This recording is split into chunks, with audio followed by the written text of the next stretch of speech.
Wedding shopping blog 3 তে আমি কি কি শাড়ি নিয়েছি সবগুলোই দেখিয়েছি। সেদিন বলেছিলাম যে এর পরের পার্টটুকু আমি পরে দিব, বাট আমি বিয়ের ভিডিওগুলো একদমই এডিট করছি না, সেজন্যই এত লেটে আপলোড করা। সেদিন আমরা সকাল থেকে সন্ধ্যা পর্যন্ত বেনারসি পল্লীতেই ছিলাম। দুপুরের খাবারটা আমরা এই আপ্যায়ন হোটেল থেকে খেয়েছি। এই হোটেলের খাবারটা বেশ মজার ছিল। এখন যাচ্ছি বিয়ের সব ওড়না কেনার জন্য। বেনারসি পল্লীতে আপনারা অনেক অনেক ওড়না দোকানই পাবেন। অনেক অনেক ওড়না দেখার পর আমার এঙ্গেজমেন্টের শাড়ির সাথে এই ওড়নাটা বেশ ভালো মানাচ্ছিল। এখানে সিলভার কালারও ছিল, আবার পেঁয়াজ কালারটাও ছিল, মানে আমার শাড়ির যে কালারটা। আর এই একটা কালারের ভিতরে লেস ছিল 2-3 কালারের, তো আমরা বুঝতেছি না কোনটা নিব। তারপর সবকিছু দেখে শুনে এই ওড়নাটাই নিয়েছি। এইটা লেসটা ছিল গোল্ডেন কালারের। আর এই যে দেখুন আমার এঙ্গেজমেন্টের দিন, মানে শাড়ির সাথে ওড়নাটা বেশ ভালোই মানাচ্ছিল।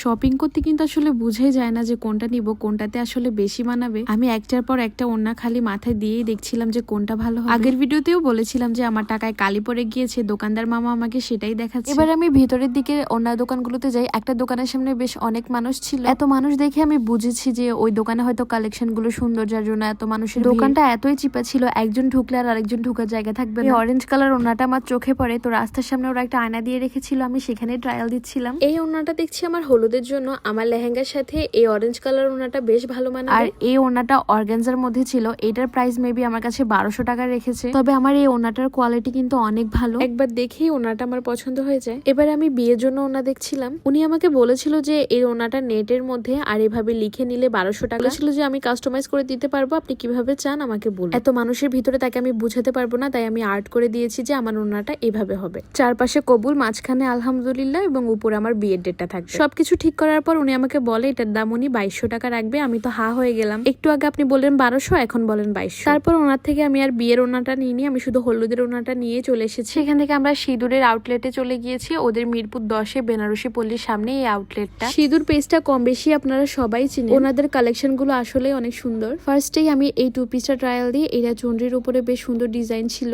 তারপর এই 2 পিসটা আমার অনেক সুন্দর লাগে। এইটা তো আমার পরায় অনেকেই দেখেছেন, আমার অনেক প্রিয় একটা 2 পিস। এরপর এই গাউনটাও আমি একটু ট্রায়াল দিই। এটার দাম শুনলে আপনারা অবাক হয়ে যাবেন, এটা মাত্র 400 টাকা। তারপর এই 2 পিসটা আমার মামনি এবং আম্মুর অনেক বেশি পছন্দ হয়। এটার দাম মেবি 1700 টাকা ছিল। এরপর সবকিছু শপিং করার শেষে আমরা বাসায় যাই। আর মামনি মজার মজার রান্নাগুলো করেছিল, আমরা সবাই মিলে বেশ মজা করেই খেলাম। তো আজকের ব্লগটা এটুকুই। সবার কেমন লেগেছে অবশ্যই জানাবেন।